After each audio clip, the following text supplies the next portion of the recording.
Good morning बच्चों, welcome to punch class YouTube channel. बच्चों, अब आपको लेके चलते हैं बहुत बहुत इंपॉर्टेंट टॉपिक्स है। संपर्क में रखिए दो पतले लेंसों की सेंट फोकस दूरी।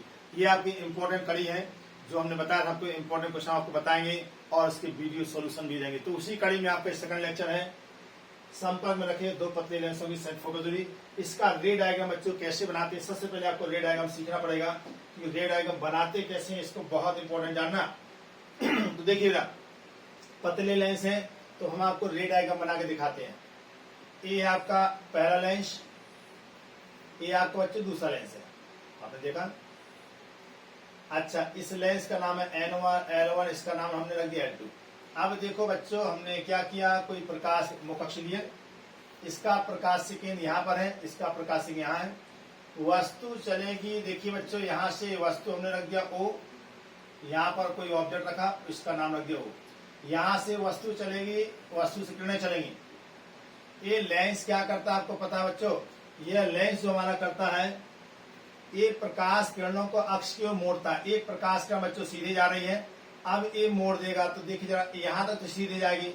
इसके बाद यदि ये लेंस L2 ना होता तो रे डायग्राम कहा जाता हमारा, तो हमारी कहाँ इमेज करता होगा, तो आपका ये करता, ये आपका आइडियस इमेज बनता कब, जब L2 ना होता। लेकिन L2 है, इसे प्रकाश यहाँ तक तो जाएगा, इसके बाद ऐसे मुड़ जाएगा, क्योंकि ये प्रकाश को और अंदर को झुका देगा।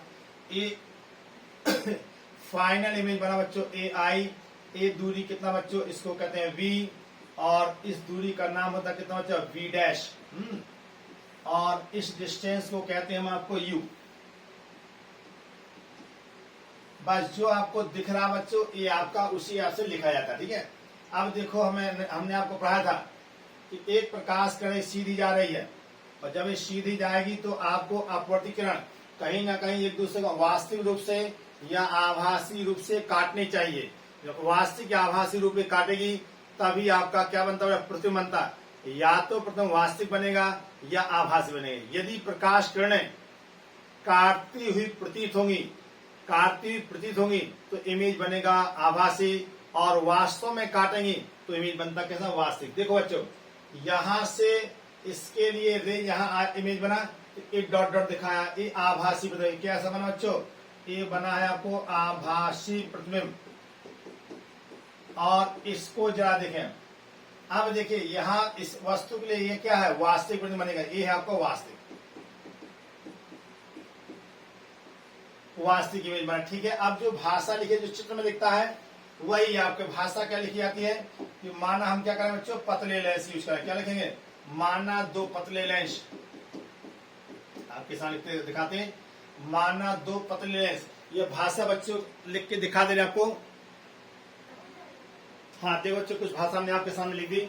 माना दो पतले लेंस L1 L2, ये L1 L2 है, जिनकी फोकस दूरी कितना बच्चों, F1 F2, जो कैसे रखें, समाक्षिक। दोनों का अक्ष क्या होना चाहिए, समाक्षिक रूप से संपर्क में रखे हुए हैं। माना कोई बिंदु वस्तु कितना हमने मान लिया, O मान लिया बच्चों, O। पहले लेंस L1 से, पहला लेंस है L1 से U दूरी पर रखिए, आपकी दूरी U दिख रहा, जिसका आभासी प्रतिबिंब कितना, I डैश। दूरी कितना बनता है आपको कितना, V डैश तो बनता है, जैसा कि आपको चित्र में देख पा रहे हैं, ठीक है। अब देखो इसको, हम थोड़ा इसको देखें। अब हम इसके रे डायग्राम कंसेप्ट लिखेंगे, तो देखें। अब है आपको पहले लेंस के लिए बच्चों, किसके लिए, पहले लेंस के लिए,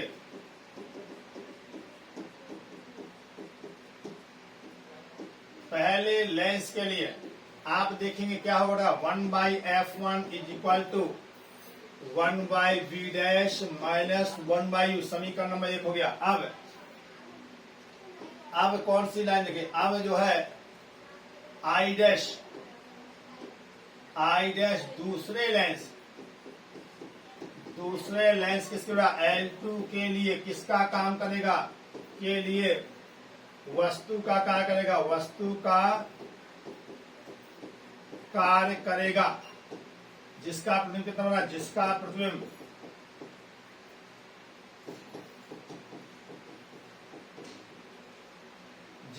प्रतिबिंब आपका कितना बना बच्चों, जिसका प्रतिबिंब आपको आई दूरी कितने पर, दूरी बी पर बनता है। अतः 1/f2 is equal to 1/v minus 1/v dash से। जरा देखिए बेटा, इन दोनों को आपको क्या करना है, इन दोनों को हम ऐड करेंगे। इक्वेशन किसको किसको, आप इक्वेशन 1 और 2 को आप जोड़ दीजिए। जैसे आप जोड़ेंगे आपका तुरंत क्या कौन सा बनेगा, 1/f1 प्लस 1/f2। इसको जरा और आगे बढ़ाते बच्चों, देखें आप देखिए समीकरण किसको किसको, समीकरण 1 तथा 2 को बच्चों जोड़ दीजिए। ऐड करने जोड़ने पर जैसे हम जोड़ेंगे आएगा 1/f1 प्लस 1/f2 बराबर v डैश से v डैश कैंसिल होगा 1/v minus 1/u। Equation number 3। अब आप देखें जरा बेटा, यदि दोनों लेंसों की कितनी बेटा संयुक्त फोकस दूरी कैपिटल एफ हो, तो जरा यहां बता दे रहे, तो क्या होगा फॉर्मूला बेटा, 1/f is equal to 1/v minus 1/u। समीकरण 3 और 4 की तुलना करो। समीकरण 3 तथा 4 से आपने क्या देखा बच्चों, 1/f is equal to 1/f1 plus 1/f2। ये आपका फॉर्मूला बन गया इक्वेशन नंबर 5। यही आपका बेटा इंपॉर्टेंट फॉर्मूला है बोर्ड के लिए। 1/f is equal to 1/f1 plus 1/f2। ये है आपको, जहां f क्या है, संयुक्त फोकस दूरी। क्या बच्चों, f है आपका संयुक्त फोकस दूरी। तो ये था आपका उत्तर संपर्क में रखिए दो पतले लेंसों की संयुक्त फोकस दूरी का निगमन। ये था बेटा आपका निगमन। अब यहीं पर देखिए बच्चों, कहेगा कि पहला लेंस पहला उत्तल है, तो देखिए नेक्स्ट में हम ले जाते हैं केस फर्स्ट। कहता है यदि पहला लेंस क्या बच्चों, यदि प्रथम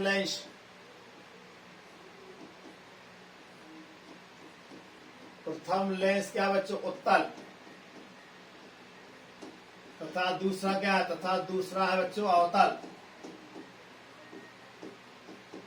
तो अभी आप देखेंगे 1 जो f बनेगा 1/f1 प्लस 1/-f2। क्यों, आप समझ गए होंगे, उत्तल लेंस की फोकस दूरी प्लस होती है, जबकि अवतल लेंस की फोकस दूरी क्या होती है बच्चों, माइनस होती है। ठीक है, तो ये था आपको। इसी प्रकार दोनों यदि अवतल है तो दोनों माइनस हो जाएंगे। तो देखिए, अच्छा अभी चूंकि लेंस की क्षमता आप हाई स्कूल से भी जानते हैं, तो संयुक्त क्षमता क्या, तो लेंस की क्षमता आप पढ़ चुके थे। लेंस की जो बच्चों क्षमता होती है P is equal to 1/f कहलाती है। इसको कहते हैं लेंस की क्षमता। यदि f मीटर में है तो इसका जो मात्रक आएगा डायोप्टर, क्या आएगा बच्चों, डायोप्टर कहलाता है। ठीक है, अच्छा अब आप देखेंगे P क्या बनेगा, यदि दोनों एक उत्तल अवतल है तो समीकरण इसको देखें। हाँ, समीकरण 4 के साथ देखिए, समीकरण 4 से जब दोनों लेंस क्या होगा, जब दोनों लेंस क्या है बच्चों उत्तल हैं, उत्तल होंगे तो आपका आएगा P is equal to P1 plus कितना आएगा P2। और यदि दूसरा लेंस अवतल है, दूसरा लेंस बच्चों क्या है अवतल हो तो आप देखेंगे क्या चीज कि P बराबर आएगा समीकरण से। तो समीकरण नंबर आपका कितना, तो समीकरण 4 से 4 के बच्चों 5 से क्या आएगा, P का मान आएगा P1 माइनस P2। ये आपकी संयुक्त क्षमता कहलाएगी। ठीक है, दोनों ऊपर वाले में जुड़ जाएंगे, उत्तर है सेम फोकस जुड़ जाएगी, और यहाँ पर चिन्ह उल्टा रहेगा तो P1 माइनस P2। जो बड़ा हो उसमें से घटा दीजिएगा और चिन्ह जिसका हो जो बड़ा उसका रख दीजिएगा। ठीक है, तो ये होगा उत्तल और अवतल दोनों के इसके लिए। अब हम आपको इसमें थोड़ा बताते हैं क्वेश्चंस कैसे बनते हैं, जो बोर्ड में क्वेश्चन आपके आते हैं उसको जरा देख लें। क्वेश्चन ऐसे आते हैं, जरा देखें। कहेगा क्वेश्चन, कहेगा दो उत्तल लेंस क्षमता क्या दी, क्षमता दिया बच्चों P1 बराबर दिया 5 डायोप्टर एवं P2 क्या दिया, P2 बराबर दिया -2 डायोप्टर प्लस 2 डायोप्टर होगा जाएगा, क्योंकि यहाँ 2 तलेंस दिखा दी, ठीक है। तो पूछेगा तो संयुक्त क्षमता क्या होगी,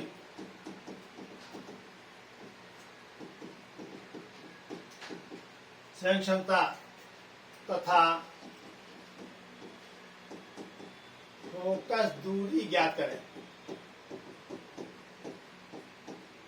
अच्छा, तो देखिए बेटा, इसके बाद कहेगा इस लेंस से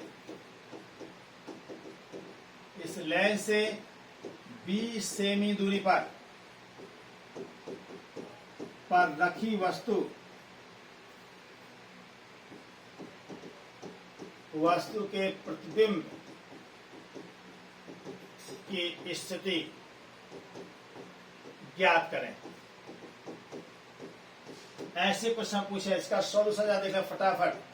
देखो बच्चे, सॉल्यूशन क्या है, कुल क्षमता, संयुक्त क्षमता का सूत्र हमने बताया था आपको, संयुक्त क्षमता P is equal to P बराबर P1 प्लस P2। P कितना बच्चों दिख रहा, 5 डायोप्टर प्लस कितना 2 डायोप्टर बराबर 7 डायोप्टर। ये हो गया आपका पहला आंसर, ठीक है, बहुत सिंपल है। दूसरा क्या पूछा गया, संयुक्त फोकस दूरी। संयुक्त फोकस दूरी बच्चों क्या होगी, F इज इक्वल टू होता 1 बाई कितना P, तो P कितना बच्चों 1/7 डायोप्टर, ठीक है। इसको लिख सकते 100/7 सेंटीमीटर। ये आपका दूसरा आंसर कहलाएगा, भाग देने की आवश्यकता नहीं है। फिर कहता है वस्तु की दूरी कितना बच्चों, तीसरा पार्ट में वस्तु की जो दूरी है U का मान होगा -20 सेमी, और आपसे B क्या किया पूछा गया है, तो क्या होगा formula 1/F is equal to 1/V minus 1, ये लेंस का फॉर्मूला है। अच्छा, अब देखो ए बचेगा 20, देखो F का मान कितना बच्चों 100/7, तो यहाँ 100 आएगा और 7 कहाँ चला जाएगा, 7 को ऊपर भेज दो। B कितना पता नहीं, माइनस U कितना -20, तो -20 इसको लिखेंगे बच्चों 1/V प्लस 1/20 कहलाएगा। अब हम इसको क्या करते हैं, थोड़ा आगे बढ़ा देंगे, तो आएगा 7/100, और यहाँ पर इसको बेटा इधर लेते आप 1/ क्या लिखेंगे 20 लिखेंगे, 1/20 बराबर 1/V। अब देखो बच्चों क्या करना है, लक्कम आएगा 100, 7 - 5 बराबर 1/V। इसको सॉल्व करेंगे 2/ कितना आएगा बच्चों 100 आएगा, ठीक है ना। अब इसको तिरछा उल्टा कर दीजिए, तो यहां से बच्चों V का मान ध्यान दीजिए, शब्दों का क्या लिख रहा है, V इज इक्वल टू 100/2 बराबर 50 सेंटीमीटर। तो कहता दूरी कितनी प्राप्त होगी बच्चों, दूरी प्राप्त होगी 50 cm, प्लस में आएगी, ठीक है। तो देखिए बेटा कितना इजी ढंग से बताया गया। F का मान भाग मत दीजिए, भाग बाद में दे लीजिएगा। 13 × 91 आप भाग देंगे तो आपका आएगा, खुद डिवाइड करिए। यदि जब आंसर निकालना हो तो इसको डिवीजन कर लीजिए, ठीक है। तो डिवीजन कैसे करते हैं, आपको डिवीजन आता है, कोई समस्या नहीं है। देखो 7 करना, 7 बचेगा 3, 7 को 28 आएगा, 28 बचेगा 2, 7 का लगभग 21, 7 × 14 आएगा, कितना बचा 14 आएगा, बचेगा 6, 7 × 49 7 56 8, लगभग 8 cm, ये आपका आंसर आ गया, ठीक है। इसके बाद वस्तु की दूरी U का मान 20 है, V आपको निकालना है। फोकस दूरी आपकी आई बेटा 100/ कितना 7 सेमी। चलिए तो इसको देखो 100/7 ऊपर चला जाएगा, 1/V माइनस माइनस क्या होगा प्लस होगा। आप 1/V इसको एरो जरूर लगाइएगा, यही सब बराबर लिखते जाओ। तो 7/100 में से 20 घटेगा, बराबर V आएगा, एरो फिर लगाया हमने। 7 में से घटेगा कितना 5/100, हल करने पर 2/100 आ गया। रिवर्स कर दीजिएगा तो V का मान कितना होगा 50 में। ये आपको उत्तर प्राप्त हुआ। तो क्वेश्चन बेटा इस प्रकार के बनते हैं। चलिए देखते रहिए लगातार आप पंचायत यूट्यूब चैनल को, और आगे भी आप कंटिन्यू हम आपको नेक्स्ट इंपोर्टेंट क्वेश्चन करेंगे। थैंक यू बच्चों।